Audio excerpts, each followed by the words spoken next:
Hello everyone, I'm the thenthapple, and today we're going to take a look at this Yngvild. I can't really that. Yes, I can't pronounce that. Yngvild. Either way, it's a spooky cave with spooky, scary ghosts in it, and a very good bit of history about how they got there in the first place. So, as we enter, we're going to see lots of the shite we usually see in these caves: strange hawk stones, empty sarcophaguses, and this very cheekily placed skull here, which I think is a fair bit of foreshadowing on Bethesda's part. But on the whole, some interesting things. What? But I've killed more than I care to admit. I didn't need to fucking know that. Alright, you keep your distance, son. Alright, anyway. So, you got a couple potions in here. The place is kind of a wreck, but clearly someone's been footering about in here. You've got some torches and the sconces in the walls. You're going to deal with some Draugrs, and the first bit of significant lore we're going to see is going to be in this little tunnel to the left here. We're going to find a diary, a very important diary, of the tinker that's been messing about in here. So let's go have a little look. Arondil's Journal, Part A. It seems the Cretans of Dawnstar are not quite as foolish as I'd assumed. They found my experimentation, needless to say they were not pleased what they saw. No matter, my work can only flourish without their distractions. I have found a cave off the north coast of Skyrim to be more than sufficient. The ruins of Yngvild should hold the materials I need to learn more about reanimation. On a personal note, I will miss the young maidens of Dawnstar, such beauty, my thoughts wander them, and one or two of the local girls especially. So as we can see, he was doing some type of experiments. Dawnstar were not pleased with it, and he's found a cave. So based on what he said, he's working on reanimation, controlling the dead, and that clearly works in his favour because there's a lot of draugr in here. Now, interestingly enough, he speaks about the two women that will come into play later. Quite a few women. And as we can see, he's actually managed to control the draugr. I've already killed them, but you can see they're all controlled by him. And you'll also encounter some Yngvild ghosts here, different women in spectral form. And what they are and who they are and why they're here will come into play later. So a little further on, we're actually going to get to this little area here, and you can use one of your shouts, and you can get across here, and you get a chest. The chest is, I won't lie to you, it's kind of shit, but you know, every bit of loot.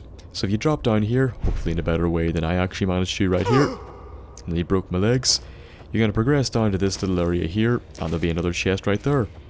And after going in, you're going to eventually come to an area over here to the left, and you can get another one of Arondil's Journal, Part 2.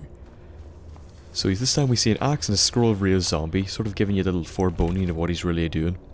So I've established a temporary workstation in the cold caves, I've found multiple burial chambers, exhumed some subjects, and they're all female. Once again, my mind wanders to Dawnstar. The first trials went extremely well. Each subject was reanimated in a state of total compliance, bending to my every task and whim. So that's the draugr, female draugr, oddly enough. And I have ordered a few of them to gather new servants to wander the island and protect me, and the rest will be my entourage. So, once again, his mind's wandering back, and he's managed to control the draugr. That's his plan. He'll build an army, and continue with his necromancy research. Now, why he's doing the research, I haven't a baldies, and we never actually really find that out. But, it's still pretty interesting. So, we can find another one right here, Part 3. As well as some skeleton skulls. An intriguing development tonight. So, some girl came into the cave. At first I understandably upset. Not only was I disturbed at the moment, but I recognised her as a milkmaid from Dawnstar. She said I was lurking near her at all hours. He definitely was. And then she was nowhere near the most fair maiden in the town. Bit of a dick. She continued with her accusations, and then eventually, on the next page, he states that he decided to experiment on her, using fresher materials and her body, which hopefully just meant experimentation and nothing creepier, as we will see later on. So, some girl arrived, he says he recognised her, she accused him of being a paedophile and spying on her, and being a creep, and now he's killed her and decided to see what his research will bring if he uses fresher materials. So after this, we then progress into the throne room. Whose throne room? We have no idea and we never find out. So in here you'll actually have to deal with more of the ghosts of here. Yngvild ghosts, and also Arondil. Now, after you kill him, and he is quite formidable I assure you, you'll be able to search him, get a key off him, a staff of lightning bolts, and some money. And you'll also be able to see a couple of other things. You can see this is a throne he used. Questionable things in my life. Serving Vermina was a horrible mistake. and I hope Mara will forgive me one day. He is a creepy bastard. Why did I choose him as my companion? He fucking creeps me out. So this book boosts your alteration. And behind this little door right here, we can actually find one of the ghosts. One of the Yngvild ghosts. Okay? Perhaps the milkmaid that he went on about, and she gets blown the fuck away here. I laugh my ass off of this. Ah, Jesus. Anyway, after that we can find one of the unusual gems. And then the part 4 of his journal. So, the final part of his journals. New experiments proving success. She came back, but she came back as a phantasm, more reanimated than dead. He stuck her hand in her, and his fingers felt strange, a strange sensation, a connection with her that on a level that no woman with blood could achieve. So he's made a big discovery, a big leap in his research, something he's never seen before. And this is where it takes a turn for the paedophilish. So he's ordered his servants to go out and find more, the Draugr are abducting more women. And he's found sufficient room. He looks back in his daydreams and wonders if in fact there are portraits to come. So, he's got more women in Yngvild. He wants to reanimate them, the ghosts that we've seen, their spectral forms. And he also ended up sleeping with one, most likely, as we are told, the girl. The one that arrived the first time, even though she was quote unquote ugly. So you can get a staff of charming, ignore that person in the lower right corner there. And then a chest with a good bit of gold in it, but nothing that really jumps out as being worthwhile. So after that, that's really it. The last thing we can do is actually find out the place where he kept his fresh materials, as in the women, and why they were being reanimated.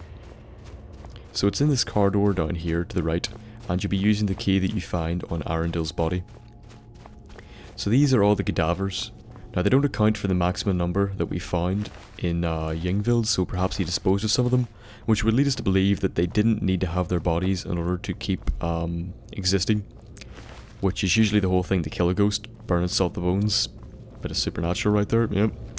And that's really we can all find in Yngvild, whatever the fuck you call it. So yes, a cave in which a necromancer went to further his studies.